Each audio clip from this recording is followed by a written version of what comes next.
Well, Happy New Year, everybody. It's lovely to be back with you. I know it feels like we've had a bit of a long break, but we just needed it. It was exhausting Christmas, but Christmas was really good, I thought. We had a wonderful turnout, which I wasn't sure about, but people came, and we did have a good Christmas together. But it's lovely to start a new year. Lovely to have a new year with the sun shining, isn't it? Gives us a bit of optimism for the year, and we look forward to this year together. Now, I want to ask a question. I know Peter spoke a little bit about this last week. He asked the question maybe himself to you. But what New Year's resolutions are you making this year? What New Year's resolutions? Have you made any? Mine's to get rid of my belly. Again. Claire says again. And I'm really going to try. I've never had a house where we've got a gym. So if you want to come and join the vicar in his gym, put on some thermals because it's very cold in the gym. But no, I'm going to be out there and you'll hear the treadmill working away and the vicar doing all his exercises in the gym. That's what's going on, maybe. But what about you? What are your New Year's? Go on, Dave at the back. To ride a giraffe. Dave. Yes. That's a good one. Well, that might be a little bit like me losing weight. We'll see how we get on with that one. Okay, any other New Year's resolutions? Has anyone made any yet? Well, let's have a look what the world's made. All right, this is most common New Year's resolutions. Oh, there we go. Exercise more, 38%. Lose weight, 38%. Eat more healthily, 32%. Take a more active approach to health, 15%. It's all about that sort of, being healthy stuff, isn't it? Learn a new skill or hobby, 15%. Spend more time on personal well-being. Again, spend more time with family and friends. That's a good one. Only 12% though. Drink less alcohol. Maybe that's someone. I don't know. Stop smoking. Don't know if that's you. Other. Goodness knows. goodness knows what other is. But 1% of people are choosing to do it as a resolution. Don't know about you, but what promises are you wanting to make this year? I want to tell you a story about Owen the Hippo. Have you heard about Owen the Hippo before? No.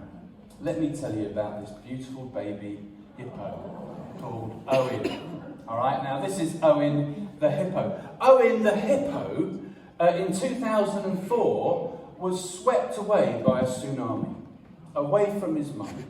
Poor orphan Owen was on his own. He was picked up by a sort of, not a zoo, it's like a sanctuary for animals. Right? They picked up Owen and they thought, what are we going to do with poor little Owen? And they thought, a brilliant idea, they thought, I know, let's put him with Mzee. Now this is Mzee. Mzee is about 130 years old. And probably was the last thing he was thinking about was having a baby hippo as a friend. But they thought, no, let's put Mzee with Owen and let's see how they get on. Now, Owen, to begin with, just followed Mzee everywhere. Everywhere that Mzee went, Owen went too. And Mzee, at first, because of his grand age and because he's a tortoise and not a hippo, was a little bit like, what's going on? Why do I need a friend who's a hippo? And there's one picture which I haven't shown you, but there's one picture where, after this picture, Owen's basically sucking Mzee's head. I don't know what's going on there. But I think it was in love. It was a lovely thing, not trying to eat Mzee, the tortoise. But here we are, they're developing a wonderful relationship. The zoo, the sanctuary, they knew what they were doing. And these two became the greatest of friends. Everywhere that Mzee went, Owen went. Everywhere that Owen went, in the end, Mzee went too. And they just followed each other around everywhere. Now, something's happened to my clicker. Let's go again. Here we go. So this is it. They just became the closest of friends. But it's this one at the end that I want to show you. Just look at that picture. What does that picture say to you? What's happened here? What can you see? They've fallen in love. What can you see on Owen's face? A smile. a smile. He's full of joy. They are full of joy. Owen and Mazee, they are enjoying each other's company. They found delight in each other. They have found delight in each other. So I want to ask the question, what do you delight in? What do you delight in? I'm not looking for answers right now, but what brings you joy? What brings you joy? Because that's what we're going to think about very quickly together. Oh, that's a bit small, but let me just read it to you. Finding money in your pocket that you didn't know you had, that might bring you joy. I tell you what, it brings me joy. If I can find some money in my pocket, especially if Claire's raided pockets and she knew I had money in there. But to find money in your pocket is a wonderful thing. Climbing into bed when you've fresh sheets. Yes! Who loves that? Just the smell of those fresh sheets. Delightful, isn't it? That brings us great joy. Watching the sunset or sunshine, that's something that we really enjoy. What brings you real delight? What brings you great joy? Now God says this, delight yourself in me.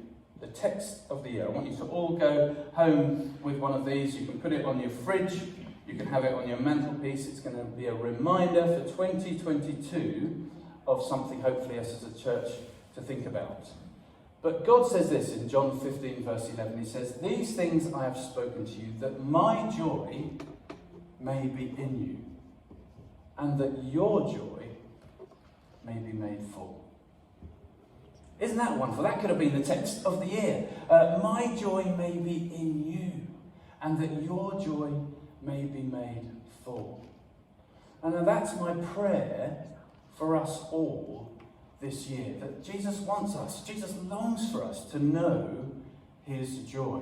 He wants us to delight in him, to delight in the Lord. So this is the text of the year. Delight yourself in the Lord, and he will give you the desires of your heart. Delight yourself in the Lord. Find joy in the Lord. To live in that joy, to understand that joy, and to live out that joy as you discover what it is for you individually, for us as a church. Delight yourself in the Lord, and he will give you many blessings. He will give you that joy. He will give you the desires of your heart. So, our promise in 2022 to find a real lasting joy in Jesus Christ. Maybe that's something that we need to think about for ourselves this year. What does that mean for us individually? To find a real lasting joy in Jesus Christ. Another promise in 22, to personally get into spiritual shape. Now I'm going to lose my belly. You're going to see that happen in front of your very eyes. But I hope you'll also see me get into spiritual shape as your vicar. And I'd long and love to see that happening to all of us together. That together we would get into spiritual shape in 2022. And then to delight ourselves in the Lord. So very quickly we're going to think about what that means, and there's 3 ways that we might be able to do that. How we might delight ourselves in the Lord. Well, we need to get one of these. It's a wonder call. Who's got one? Anyone? No? I'm surprised. I am really surprised. It was only a few years ago that this was the best-selling product in the UK. So it's really surprising that none of us have got one. But this is called a wonder core for a reason. It helps those core muscles get into shape. All the core muscles that the vicar needs sorted out can happen if he gets one of these. A wonder core. So it made me think, how can this help us delight ourselves in the Lord? Well, in 2022, we can put Jesus at the core of our everything. Of our relationships, of our decisions, of our money matters, everything we think, everything we say, everything we do. Maybe we need to promise in 2022, if we mean business about delighting ourselves in the Lord, promise to put Jesus at the core of our everything. So that's the first thing. And in 1 Timothy 4, verse 8, it says this: first, physical training is of some value, but godliness has value for all things, holding promise for both the present life and the life to come. So to put Jesus at the core, it's about delighting ourselves in the Lord. It's about seeking wholeheartedly that godliness, the righteousness that he wants from us, the right living with God. Right living with God. To get ourselves in spiritual shape so that we really do, each one of us, put him at the very centre of our core. At the very centre of our lives. At the very centre of our everything. So that's one way we can delight ourselves in the Lord. The second way, hang on, there's more things here. Let's have a look at it. Sorry, I forgot that. Delight yourself in the persons of God. I've nicked this, by the way, so I forgot about it from someone else.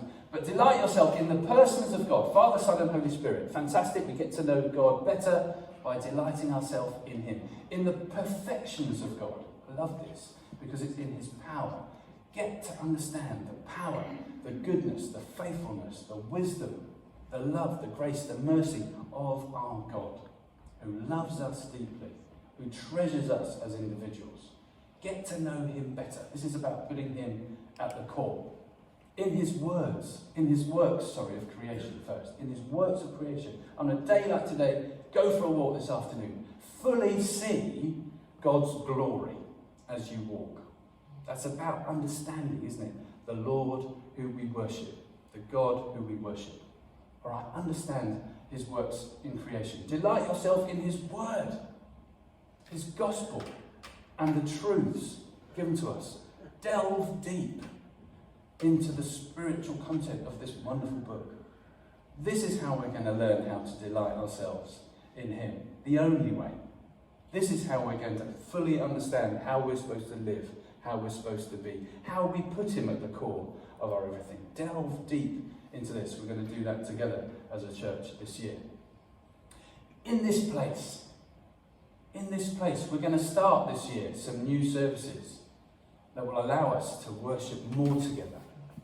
I think it's lovely what we do already, and we're slowly, hopefully this year, be allowed to do more things. Maybe, wonderful one time, maybe this year we'll be allowed to take off our masks. Ginny's praying deeply that we'll be able to take off our masks at some point, but not yet. But soon, hopefully, that will be the case, and we'll be able to worship God as we used to. But let's, while we're here, really concentrate on what it means to be here, to come with the right sense of attitude and mind, and to worship him fully as the God whom we love.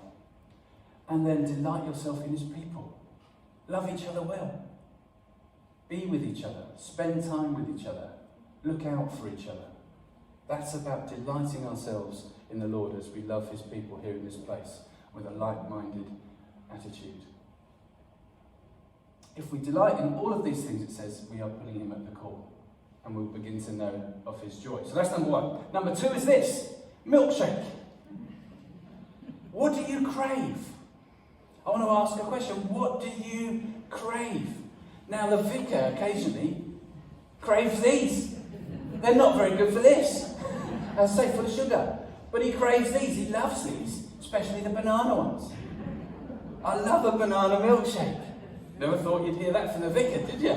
Looking at him, but maybe now you know. This is what he likes. What is it you crave? What is it you crave?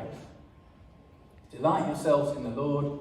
What do you crave? For me, milkshakes said that. Ice cream, maybe. The girls send me out sometimes. I've had occasions where I have to go on a late night shopping raid to go and find some ice cream for the girls. It's not going to be a problem now because we've bought a chest freezer. So we can just fill it full of ice cream. No more late night shopping. It's going to be great. But sometimes we just crave and need Ben & Jerry's. I don't know if that's you. And then we're going back many centuries ago, not long after the Bible began and all that. But Claire, when she was pregnant, it's a long time ago now, isn't it? When she was pregnant for Nicole, she craved mash and broccoli. All we were allowed to eat was mash and broccoli. Is it the other way around? I've got it wrong. Oh no, I got it wrong. Told you it was a long time ago. Right, for Gemma, it was mash and broccoli, mash and broccoli, mash and broccoli. Loads and loads of mash and broccoli. I just couldn't have any more. It was just horrible. And then for Nicole, this was better. Exotic fruits. What's not to like? But what is it that you crave? Well, maybe in 2023 we need to be always hungry for God. Always hungry for God. To really crave to want to know Him better. To want it to be the first thing that we think about when we wake up in the morning. When we wake up in the morning, it's, God, hello. Yes, I want to know you better today. The first thing that we think about. At the centre of our everything, if we're going to put Him at the centre, it needs to be something that we really want. That we can't do without. A bit like mash and broccoli. But really crave God. Really crave and be hungry for God. And in 1 Peter 2 verse 2 it says this: be like newborn babies. Crave that pure spiritual milk, so that by it you may grow up in your salvation. And that has to be something, if we want to put Jesus at the centre of our everything and put Him at the core, we really need to be like those newborn babies that crave that pure spiritual milk. So crave to know Him better. And if we all do that together, we'll all grow together. And it'll be wonderful to see what happens. And then thirdly, we're going to be like a basketball. We're going to be like a basketball. Let me explain a bit more. To delight ourselves in the Lord, we need to fully trust in God. Now, without God, we're a bit like one of those wooden bowls. If I was to drop the wooden bowl, what would happen? Thud. It would just hit the floor. With God in the picture, as we fully trust in Him, as we put Him at the core, as we crave more of Him in our lives, then when life around us turns a bit sour, when life gets a bit tough, when life's really busy, when we lose our job, or when we're struggling with money, or whatever it is, with God at the core, we'll be like a basketball. We'll bounce back. We'll bounce back. That's about fully trusting Him with our everything. So we need to be like a wonder core, put Him at the centre. We need to be like the milkshakes and crave that pure spiritual milk. And we need to trust Him so that when life gets tough, we know that with His help, with His power, with His strength, with each other, we'll bounce straight back. And then I love this picture. God longs for us to delight in Him, but the basketball picture isn't about one individual player. It's about a team working together. We can work together. This year, let's work together to make all of this come true. Let's work together to make all of those things happen in all of our lives, but as a community together. So in 2022, find joy in Christ. Find out for yourself personally what that means for you. To know of His joy, to live in His joy, and to fully understand His joy. And to get into spiritual shape, to crave Him, and to put Him at the core. And then to delight ourselves in the Lord. Delight yourselves in the Lord. And then He will give you the desires of your hearts. It's a wonderful text. It's a wonderful text for us to have on our fridge. It's a reminder to us all, delighting ourselves in the Lord so that we can receive His wonderful joy and His wonderful blessings. That's my prayer for me, and that's certainly my prayer for all of us here at All Saints. We're going to sing together. Thanks for